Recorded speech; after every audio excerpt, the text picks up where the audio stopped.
की कहानी। रेडियो मनोरंजन पर उड़ान की कहानी कार्यक्रम सुनने वाले हमारे सभी श्रोताओं का हम हृदय की गहराई से स्वागत करते हैं। मैं हूँ रत्ना, आप पहुँची हूँ एक और नई उड़ान की कहानी को लेकर।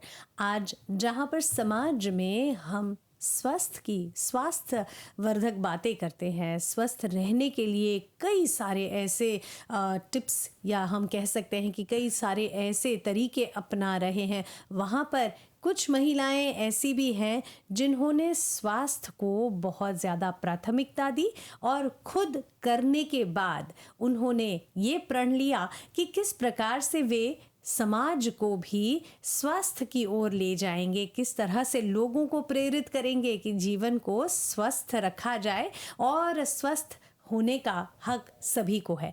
जी हाँ, आज हमारे कार्यक्रम में एक ऐसी महिला जुड़ी है जो बिल्कुल स्वास्थ्य की दुनिया से है, योग कराती हैं और लोगों को प्रेरित करती हैं कि बिल्कुल आप अपने स्वास्थ्य को किस तरह से ठीक रख सकती हैं जन्म भर के लिए। जी हाँ, आज हमारे कार्यक्रम में उपस्थित हुई हैं श्रीमती संगीता सालिक जी और यहाँ पर हमारे साथ वे जुड़ चुकी हैं। आइए उनका स्वागत करते हैं। संगीता जी, आपका बहुत बहुत स्वागत है।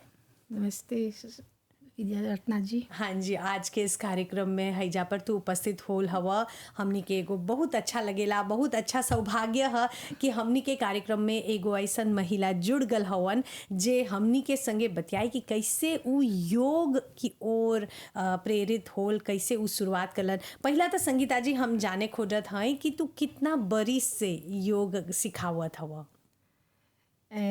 योग सिखावत है एगो 22 ans से। हाँ, योग सिखावत है सब संत कम्युनिटेयर, संत सोशल और प्राइवेट क्लास भी करीला। प्राइवेट क्लास भी करत हवा, यानी 22 बरिस से तू सिखावत हवा।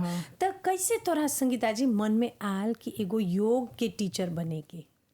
योग के टीचर बनने के मतलब पहले तो मैं खुद गए थे, मतलब मुझे वो जो रेमाचिस है ना, हाँ, वो मुझे रेमाचिस हो गया था छोटा से। अच्छा, तो डॉक्टर के पास जाते आते थे हम लोग, तो मतलब फुल ट्रीटमेंट नहीं मिले थे, कालमा मिले थे, फिर बराबर हो जाते थे। तो ऐसे अप एंड डाउन ऐसे करते करते फिर हॉस्पिटल में वहाँ पर महीना भर हॉस्पिटल में थे हम।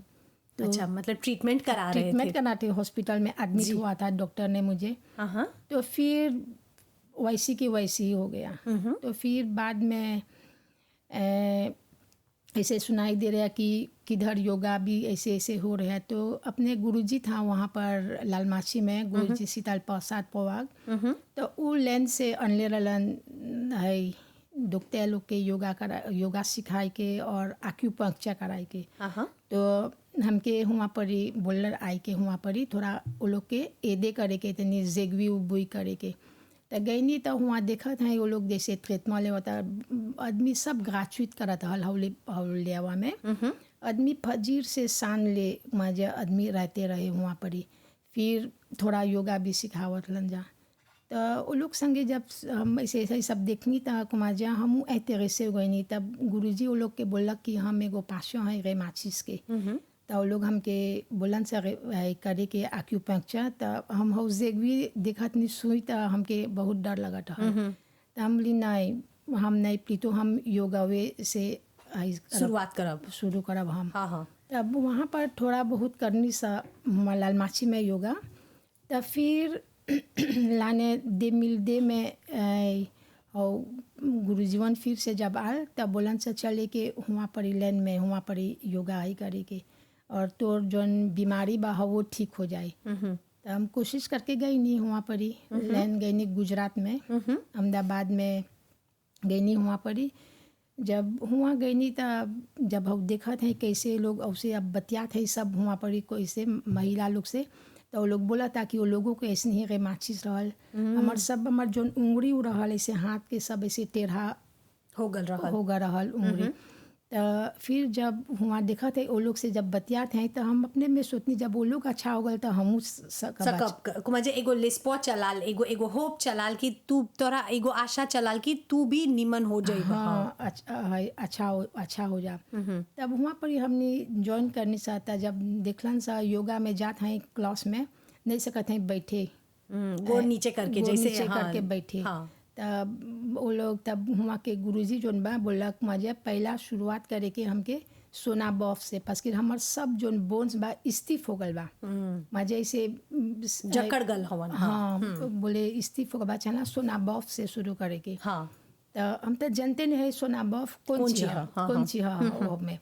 तो फिर भी मुझे गईनी वहाँ पर करनी, तो देखा था अच्छा बा, सेटिस्फैक्शन बा।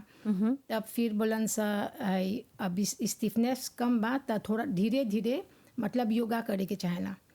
तो जब योगा में ढुकनी वहाँ पड़ी, तो अब तो हर रोज फजीर के 5 बजे चाहेला क्लास में चलाए के योगा करे के। फजीर के उठ के मतलब 5 बजे शुरू हो जाला शुरू हो क्लास। जाला क्लास। अच्छा। 5 से 6:30 मिले हाँ, क्लास हाँ, हो जाला। हाँ। तो हम बोली ना आल है यहाँ पर अच्छा हुए, तो हमके चाहेला तनी sacrifice करे के, हाँ, अच्छा हाँ। होके जाए के सच्चे यहाँ से। के, हमर मन में चलाल कि नहीं हमके चाहेला जाप तो हम अच्छा होके जाब। अब हुआ पर शुरू हो गल फजीर के, अब फिर संझो के, अब तब दोनों सेशों करे लगनी, फजीरों के संझो के। हाँ, हाँ। तब अब वहाँ पर जो डॉक्टर आ रहलन सर, तब बोलत हन सर तो के अच्छा रहल है एक्यूप्रेशर वो करे के, तो है ले दुआ वो सब मतलब सब उंगली वो अच्छा हो जाए वहाँ पर। तब हम बोली बाद में दिखब सर भी। तब फिर हवो शुरू करे लगनी करे के, हवो ला दिन में मजा हाउ ट्रीटमेंट भी शुरू कर देलक। हाँ तो मजा तेनी कैसे बोला सगरे जातनी देखे ना, जहाँ जहाँ वो लोग जहाँ पर एक्यूप्रेशर के पेशेंट बा, जहाँ पर योगा के हुवन सा, हाउ जे साथ में हाउ जे रहल सब कुछ फैसिलिटी। हाँ हुए परी रहत सा। हाँ। तो फिर हवे कंटिन्यू करनी को मजा एगो 40 जब 40 से कमती वे मको एगो 3 सेमेन ऐसे जब हुआ से निकलनी हम, तब बुझाए एगो दूसर को मजा पूरा सौज में हो गल। सौज में नेत सौज में हो गल। अब तन को नहीं है हमर तो है एल्बो जो रहल है के उन्नी, हाँ। है एल्बो जो रहल से सीधा नहीं हुए, और है थे नवो ऐसे सीधा नहीं हुए, इतना ले क्रोनिक रेमाटिस हो गल।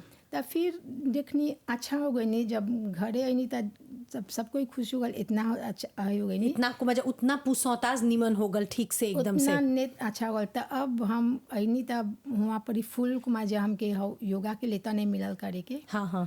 तब फिर गुरुजी लगे गए सर, गुरुजी लगे योगा क्लास है नहीं होने, तब फिर गुरुजी बोले कहे नहीं तू जा लक मा जाएगो को करे वहाँ पर। तब हवे ओकरे आई करके सुन के, तब फिर गई एगो कू करे अपने से पेये पर गई, तब हुआ करे। एगो कॉलेज में एगो आयुर्वेदिक हॉस्पिटल में गई हुआ पड़ी, तो हाँ एगो आयुर्वेदिक हॉस्पिटल में गई हुआ पड़ी। तब हुए पड़ी से अपन सब है को करनी हुआ पड़ी। अब मजा पहुँची जातनी एक कुछ मजा एक बरिस के नहीं जातनी के मजा एगो तोमुआ के कागजू के, तब फिर ऐसे करते करते तब जाके अपन एगो डिप्लोमा करनी योगा में। अच्छा, मतलब ड्रॉप करके जैसे तू सीखलन 3 महीना ऐसे करके तू अपन को कंप्लीट कर ले। हाँ तो एगो डिप्लोमा करनी योगा में, तब फिर गई फिजियो करनी। फिजियो करनी, तब फिर लॉस में जाके एक्यूप्रेशर करनी, यानी गते करते तीनों को तू कंप्लीट कर देला। तब डिप्लोमा में एगो एडवांस है एक्यूप्रेशर में एगो एडवांस करनी करनी। तब हवे सबसे जब हम अब ट्रीटमेंट देवे लगनी यहाँ पड़ी, तो हवे सब लेक्सेशन से हम अच्छा हो गई नहीं। तो मतलब दूसर के देवे खातिर तू सीखले हवा सेल्मोस पारे तू भी करत हवा, तो संगे संगे उतरा बहुत फर्क पड़ला। बहुत फर्क पस कि तनको हाउ लेपोकवा में जब रेमाचिस रहल हमर, त तनको लाफोस नहीं रहल हाथ में। हाँ काहे के एक्यूप्रेशर करे खातिर त उ त तोहरा चाहिला लाफोस देवे के। जैसे मतलब मान ला एगो आदमी के तू मसाज करत हवा, तो तोहरा चाहिला तोहर देह में एगो शक्ति होवे के, तब जाके तू दूसर के निमन ठीक से करे सकब। और जैसे तू एक्यूप्रेशर शुरू करलक तो उ तोहरा भी मिलता एक्यूप्रेशर। हाँ तब ऐसे ओकर जोन लेकिपमा हो लेकिपमा कैसे अब कोई नहीं सकेला, गोर नमनेस रहेला, जाबेचिक लोग के नमनेस रहेला, तो हो एगो बोर्ड हक माजे एगो बोर्ड में स्टेपिंग बोर्ड बोइला सा। तो हो लियान के रखनी, तो ऐसे हो स्टेपिंग बोर्ड से अब पासों लोग जाबेत बा ओ लोग वाई लगन सा स्टेपिंग करे के माजे पस्किर नहीं रहल तब पहले यहाँ, तब धीरे धीरे मोगिसो में अब मिले लगल है सब। हाईजा पर उतना लेकिपमा नहीं रहल पहिला के समय में स्टेपिंग बोर्ड। तब हाउ से और फिर भी हम जब लैंड में तो हमके है डॉक्टर वहाँ के आयुर्वेदिक डॉक्टर देखुवे करलक कि हमके है बा मिग्रेन और आई बात सिनिस्टिक बात बस कि हमेशा जब क्लास में जाप तो छींके लगा। हाँ और यहाँ पर मोरिस में जैसे जोन क्लीमा में हम रही लाको मजा हैजा पर ढेर कोई के हाई प्रॉब्लम बाते जैसे सिनीजित ढेर कोई के छीके मजे तनी सन लापुसिया रही तो ढेर कोई छीके लगेलन सा। हाँ हाँ तो ऐसे मिग्रेन और सिनिजिक मोको क्रोनिक होला था मिग्रेन हो जाला तब जब दुला लाते टूटी तो नहीं सकबा है करे सिपोते करे इतना ले दुला लाते टूटेला हो से तब हाउ खातिर तब फिर ओकर से तब हाउ वाटर थेरापी करनी गई वहाँ लैंड में तब फिर वहाँ पर वाटर थेरापी नेती जल और कुंजल तब फिर हाउ से जब करनी तो आज होले हमार नहीं बा को मजा डिटॉक्स निमन से एकदम से डिटॉक्स कर देला तोरा मिग्रेन और है सिनाजिक सेलमा जिसको कर एगो ची लेकिन एगो ची इंस्ट्रूमेंट है प्लास्टिक के हाँ हाँ और करबा तक मजे जाना गरम पानी से ओकर में एगो चुटकी नमक डाल के अच्छा हाँ हाँ मजे एगो नेटवायो कर देवेलन सा नेचुरल तरीके से वो थोड़ा नेटवाये कर देवेलन सा। हाँ पहला नाक में करबा नागिन द्वात में तब फिर नागिन गोश में तब है सिखावेलन सा लाभ हाँ उजालन में सिखावेलन सा है के कैसे कैसे करे के। हाँ हाँ बस कि ये एक्ली है योगा में। हाँ हाँ ओकर कू में वो एक्ली है ओकर कू में एक्ली है तब फिर बोली एगो तेल पोस्चर में ऐसे बैठे के जब पनिया बैठ के तब एगो 1 लीटर पानी से 2 मिनट पानी दे पाओ को माजिया कितना सकी पासों में पिए तब पी के ओके पनिया के चना निकाले के। अच्छा मतलब वोमी करे के निकाले के तब हाँ, तब देखबा कैसे कुमार हो पनिया ऐसे निकला था कुले जोन हाँ, सब लासित तो हर साफ कर दे जीते सब तब हवे से आज होले कुमार नहीं जानी ला कुमार है मिग्रेन सिनेजिक दुला लाते तो है सब बहुत लाभ कर ले बा हमके बहुत लाभांश कर ले है सब ट्रीटमेंट से कि कुमार कैसे बोला पैसा नहीं कुते होल बा हमके ये सब करे मतलब भाई सब नेचुरल रहा जितना आज के समय में जब स्वास्थ्य के खातिर लोपिताल में और बड़का जब क्लिनिक में जाके आदमी लोग कैसे देपौसे करेलन सा सलमा हाई एगो ट्रीटमेंट एगो थेरापी ह जेकर से तोहरा बहुत फायदा होल और तू हाई डिसीजन लेला कि ये सीख के तू दूसर लोग के सिखाइबा जेकर से हमर जितना समाज में लोग आज स्वास्थ्य के लिए बहुत पीड़ित हवन बहुत कैसे बोलबा एगो चैलेंजिंग फाज चलाल बा जहाँ पर लोग बहुत बीमार होवा था त हुआ तू आज एगो प्रण लेला कि नहीं तू एगो योगा टीचर बनबा तू उनकरा एगो फैसिलिटी एगो ट्रीटमेंट सिखाइबा कैसे सीख के कैसे तू अपन स्वास्थ्य के निमन रखे के तो जरूर जैसे संगीता जी बोलत हवन कि ऊ हाई सब फाज में से गुजर गल हवन और तब जाके उ सीखलन यानी एगो हम बोले सकबा कि एगो सबसे बड़का उदाहरण है। ऐसा नहीं है कि जैसे संगीता जी ऐसे नहीं बोला था कि नहीं अच्छा हो जाइबा संगीता जी पर पड़ल रहल बीतल रहल और संगीता जी है सीख के जब लगल कि है तो बहुत अगर एगो बहुत प्राचीन कला है एगो प्राचीन कैसे बोलबा एगो ट्रीटमेंट है जेकर से एगो व्यक्ति अच्छा हो सके और जैसे माइग्रेन सिनिजित और रिमाटिज्म एगो ऐसन बीमारी है जब एगो व्यक्ति है में पीड़ित हो जाला तो ओकरा चाहिला बहुत दवाई बहुत ट्रीटमेंट स्वीव करे के और जब तू योगा के संगे अपन जो ट्रीटमेंट तू करत हुआ संगे तू योगा करिए संगे तू अपन एक्सरसाइज करिए और ये एगो गिद के संगे जैसे एगो टीचर जब सिखावेलन सा तोहरा निमन से बतलाई तोहरा निमन से सिखाई कौन चीज करे के चाहिला कैसे करे के चाहिला कब करे के चाहिला और ओकर जो तरीका है उ जे तू अपनैब त बिल्कुल तोहर लावी तोहर जो जीवन है वो भी बिल्कुल स्वास्थ्यवर्धक हो जाए। उड़ान की कहानी उड़ान की कहानी रेडियो मनोरंजन पर। जी हाँ, आज हमारे साथ जुड़ी हैं श्रीमती संगीता सोलिक जी जो कि खुद एक योगा टीचर हैं और साथ ही साथ वे औरों को भी योगा सिखाती हैं प्रेरित करती हैं कि जीवन किस तरह से हम स्वस्थ बना के रखें स्वास्थ्यवर्धक रहें।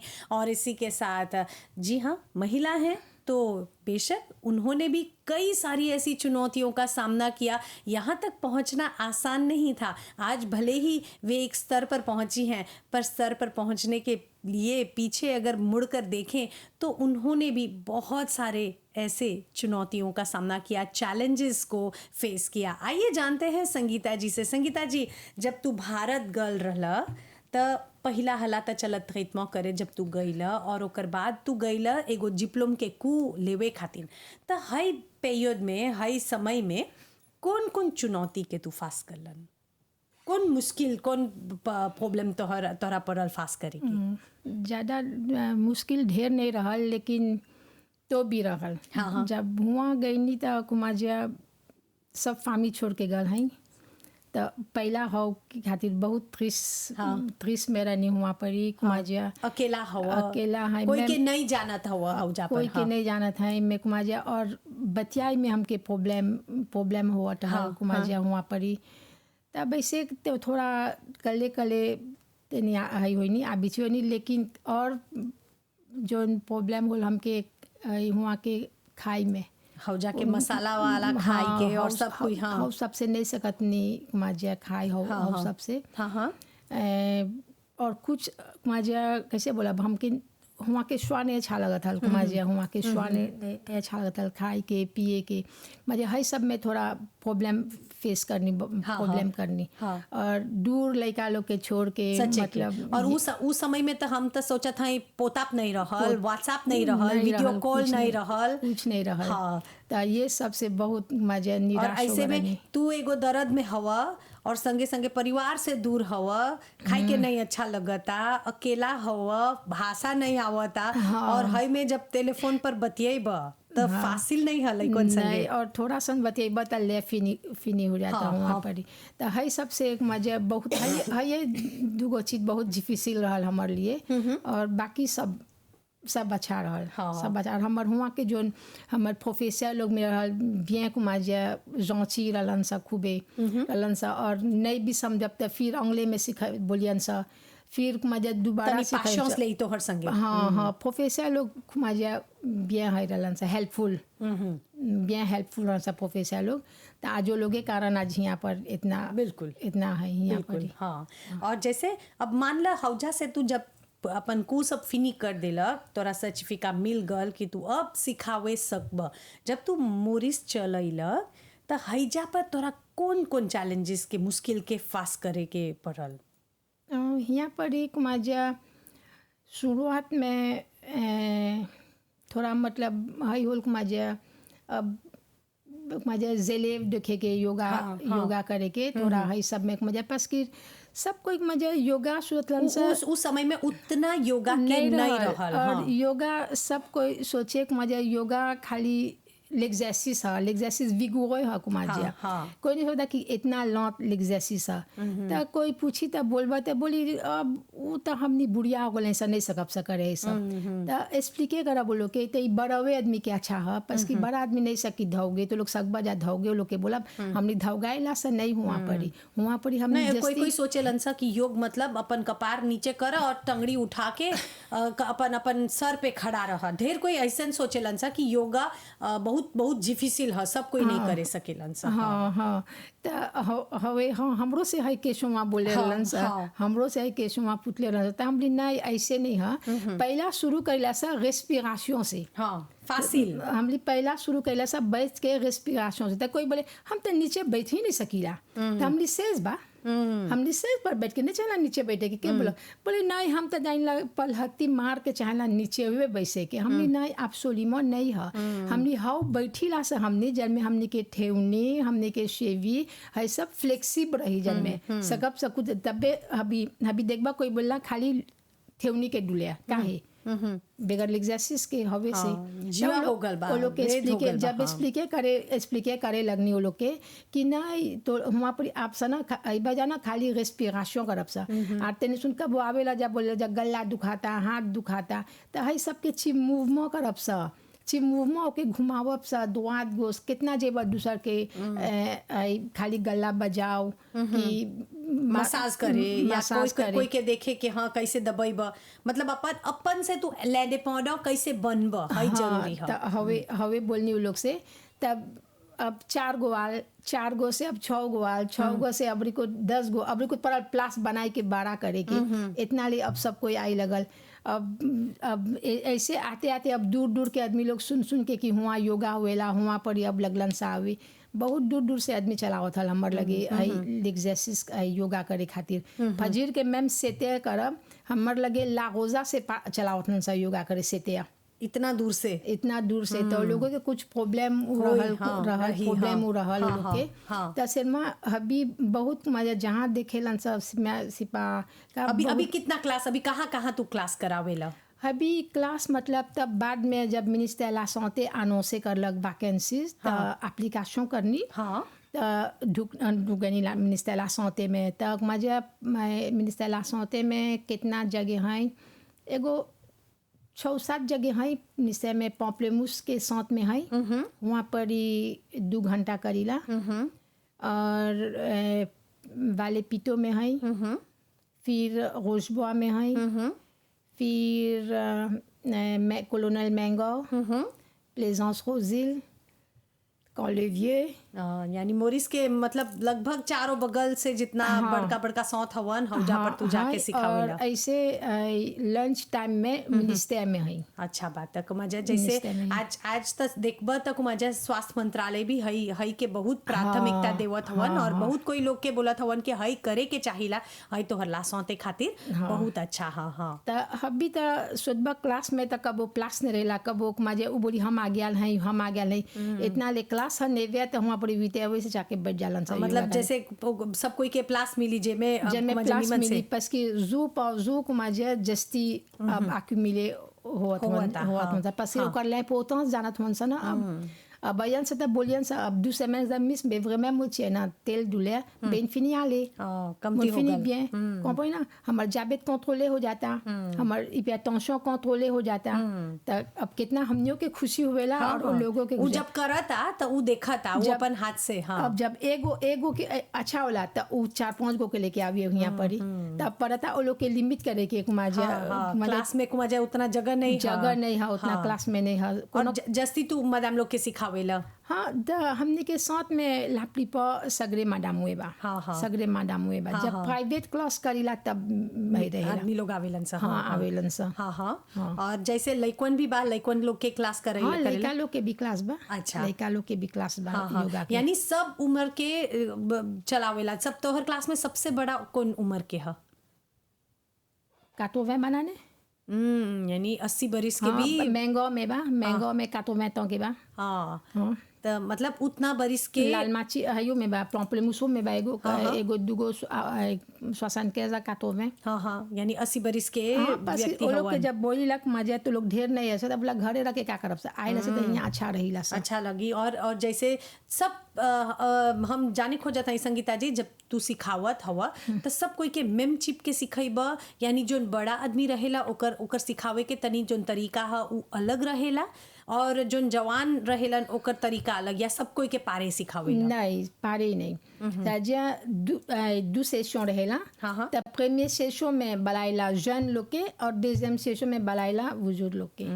तब मजा मेम एक्सरसाइज नहीं सकें सा वो लोग करे, वो लोग से जस्ती को मजा वार्मिंग अप कराइला। अच्छा बड़ा आदमी लोग से वार्मिंग अप, रेस्पिरेशन है सब कराइला वो लोग से। और जोन जन बा वो लोग से तनी को मजा फोम में रहे खातिर तनी सूर्य नमस्कार है सब तनी जोन ओकरा चाहिला तनी एक्टिव रखे के ऐसन कालिते के पूछवा तनी जस्ती खुशी रहे। तो लोग खुशी रह सक मजा रोज के मजा गो नवा पोस्या सीखे के वो लोग ऐसे। तो जैसे मोनोटोन नहीं रही और जैसे खुशी रही करे के।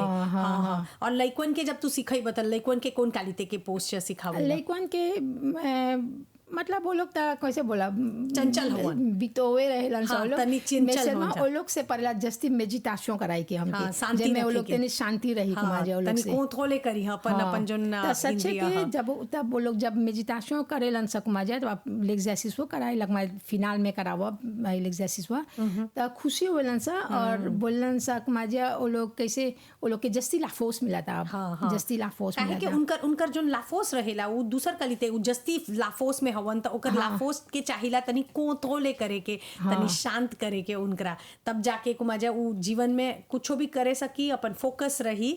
और बिल्कुल योग जो है जैसे संगीता जी बता रहे हैं वो किस प्रकार से हर उम्र के लोगों के लिए बहुत ही स्वास्थ्यवर्धक है।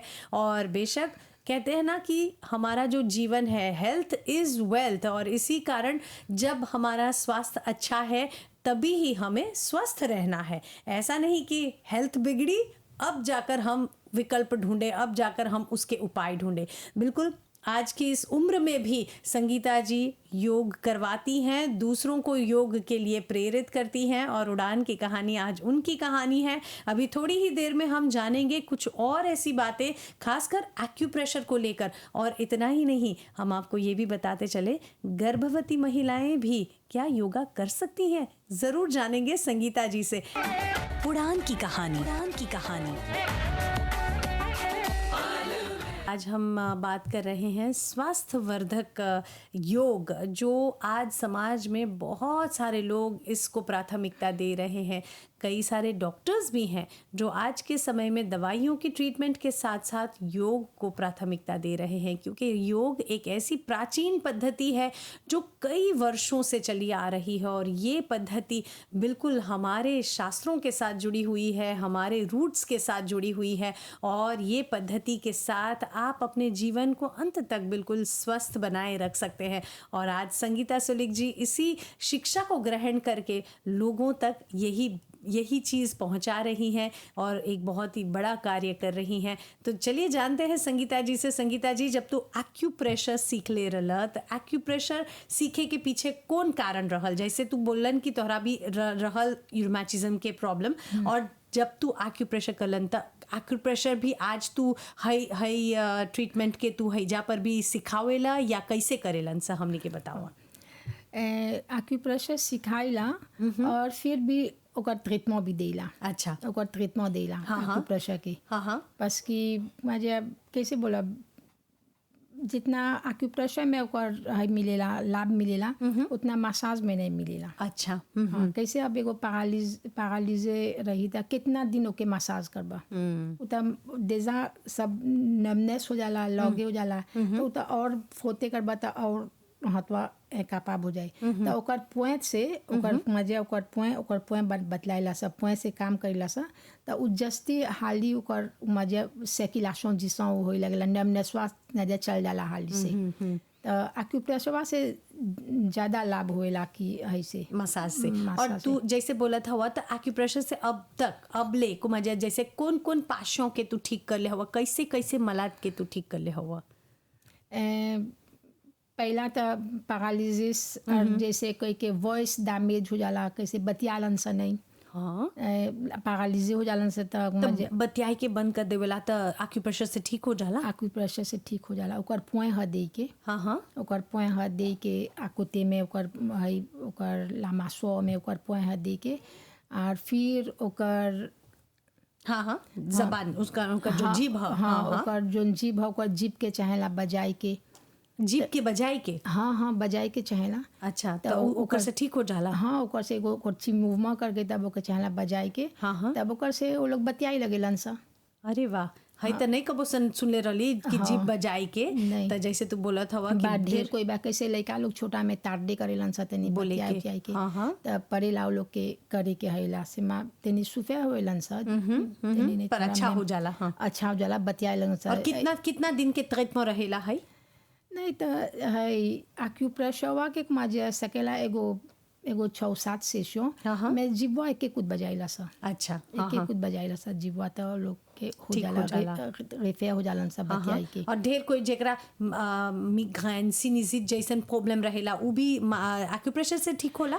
नहीं एक्यूप्रेशर से होई मैं बहुत लेता लेके अच्छा हो एक्यूप्रेशर वहाँ से अच्छा। मैं तो जी कि मिग्रेन के ओकर वाटर थेरापी करीला सा अच्छा। पानी से ओके ट्रीटमेंट करीला सा मजा पानी ओके बुई करके मजा छेद हो जाए तो ओकर में मजा एन लीट देलो में एन चिकुया यो प्ले ओकर में नमक डाल के तब ओकर एगो ची इंस्ट्रूमेंट ह हाँ हाँ प्लास्टिक से स्टेनलेस के तो ओकर में पनिया डाल के तब हो पाशुमा के चाहेला हमने के बोले के जब आवता हो ट्रीटमेंट करे तो के चाहेला आजवा रहे के हाँ आजवा रहे के तभी बोलब काहे चाहेला आजवा रहे के ओके तो जब भाई पनिया से तब ओकर नागिन मजे ओकर प्रेमे नागिन में डालब से एगो नागिन में तो ओके चाहेला अपन मुंह खोल के अपन रेस्पिरेशन रेटेनिया करे के मजे रेस्पिरे नहीं करे के जे रेस्पिरे करी तो हो पनिया लागोज में चल जाला तो ओके परेला मजा पहला ओकर से खूब बतियाई के ओके एक्सप्लिके करे के कैसे तो कोई डर जाला हाँ हाँ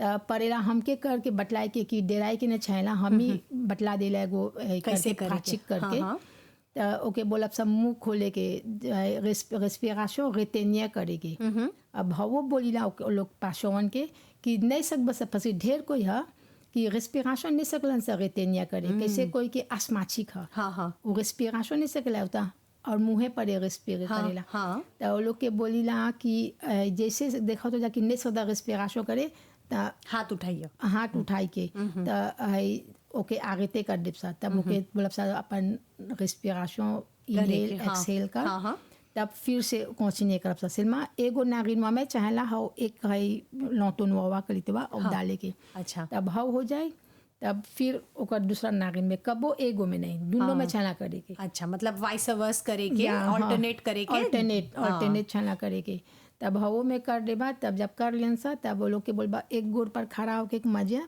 ऐसे पनियन आई करे के मुंह से निकाले के जोन बंज गल बा से तब वो कर दियन सा त एगो 5 मिनट के बाद फिर से 1 लीटर पानी चाहना लियाने के ओकर में पागे उसने ही नमक डाल के त ओके बोलिला सा एक गोड़ पर बैठे के एक गोड़ पर ऐसे बैठ जाए के कैसे चुकू मुकू बैला सा बैठे के तो ओके ओकर वे में अपन पानी ले लेके वो सेंक वे पानी चाहना पिए के बैठ के एक ही बार में सेंक वे पानी चाहना पिए के कल्ले कल्ले पी अपन जल्दी जल्दी नहीं कल्ले कल्ले पी तब खड़ा होके वैसे होके अपन दोनों उंगली अपन भीतरे लालौंग में डाल के दबाई के तब पनिया अपन मने निकल जाला तो हाउ पनिया निकल जाए तो ओकर लिस्टोमा सब नितवाए और मिग्रेन तक कपार दुखला त जस्ती फॉर्म बिदी ना तो पनिया से उ सोची हुई पनिया पास हुए तो हिया बोली लड़ता तब बोला वो लोग से एक्सप्लिके कर देला करे के आगे कैसे कि हिया परी पनिया थोड़ा सुन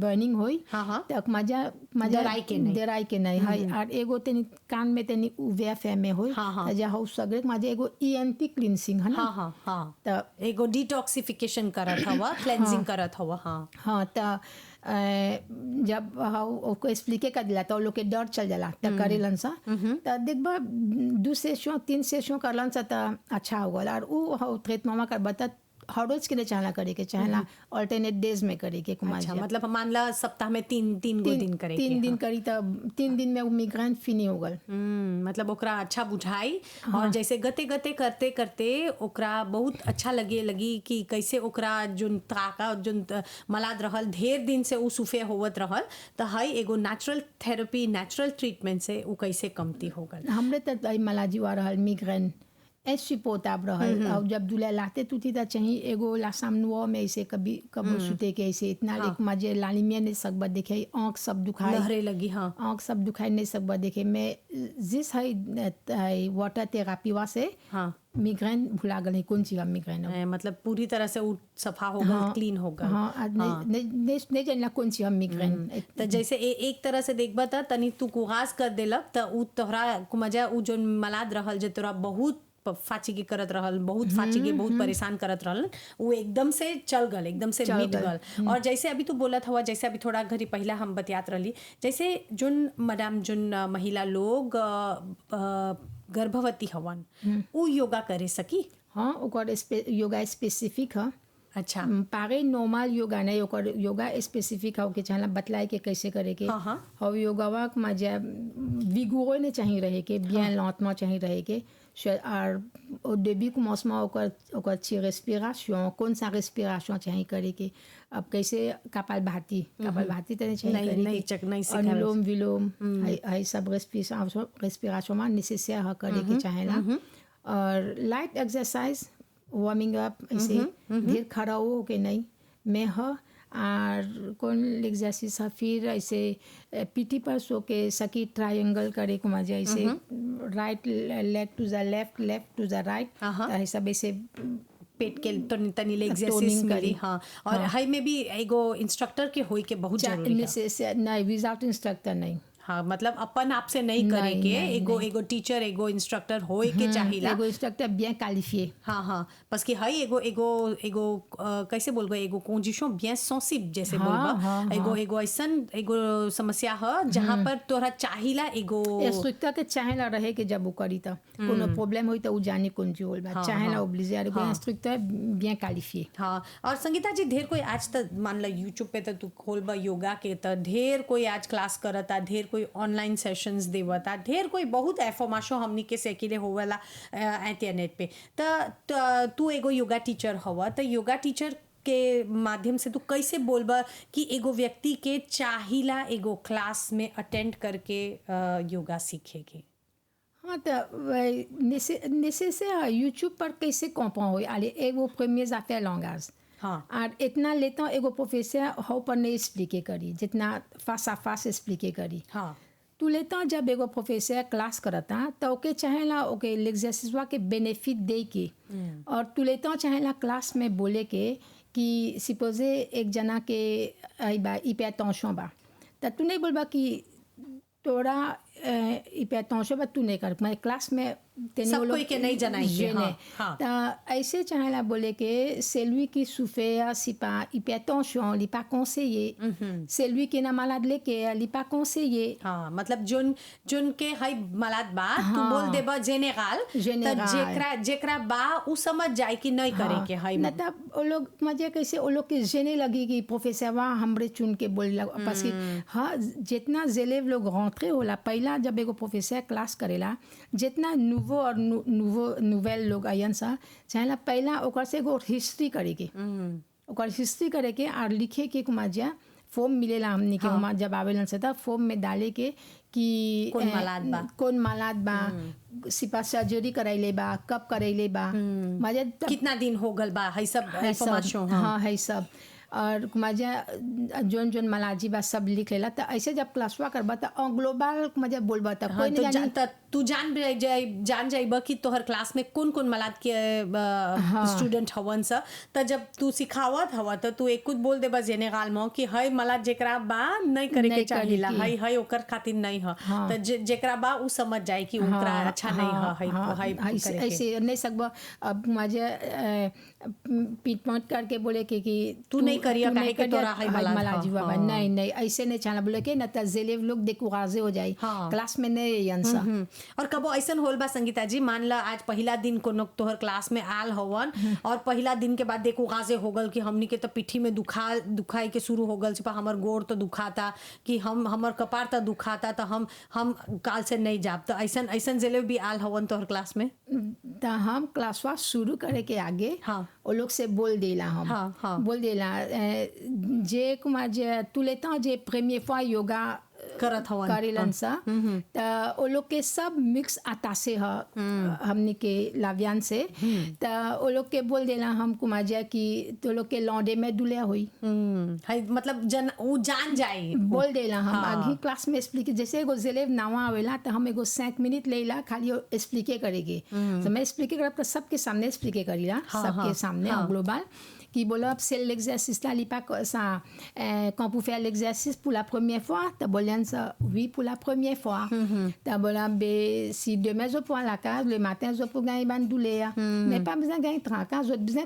continuer faire le lendemain même मतलब जैसे तू बोलत हवा वो तो तू उनकरा पहला ही बोल देबा कि है तोरा दुखाई सिर्फ आ रहते नहीं करे के कोचिने करे के घरे फिर से शुरू करे से थोड़ा थोड़ा करे के पस्किर साथ में एनसेमेंट में जिससे केला योगा मिलेला मतलब हई एक मजा एगो कोचिनियाशो नहीं रहेला त उही से तू बोल देबा कि घरे कोचिनिया करे के चाहिला जे ड्रॉप नहीं करे के ड्रॉप कर देबा त ओकर गोड़ तनी जस्सी दुखाई या छोड़ देबा त नहीं अच्छा होई। तो ऐसे तो हर समय के बता हर समय के दूल्हे उठी जब ऐसे घरे करते रहबा घटे प्राचिक करबा मैम यूनेता नहीं मैम एगो 10-15 मिनट में थोड़ा सुन कुमाजिया सिटअप सिर्फ एगो ट्रायंगल पोस्चर है ना ऐसे करबा तक कुमाजिया भाई दुलेवा नहीं रही कब्बू नहीं रही तो कौतरे दुलिया रहेला जब योगा करबा तो दुलिया चल जाला। हाँ सच्चे के बोला था और बिल्कुल संगीता जी आज के कार्यक्रम में तो हमने के संगीत जुलक हम हई जा पर उड़ान के कहानी में हई तोहर कहानी है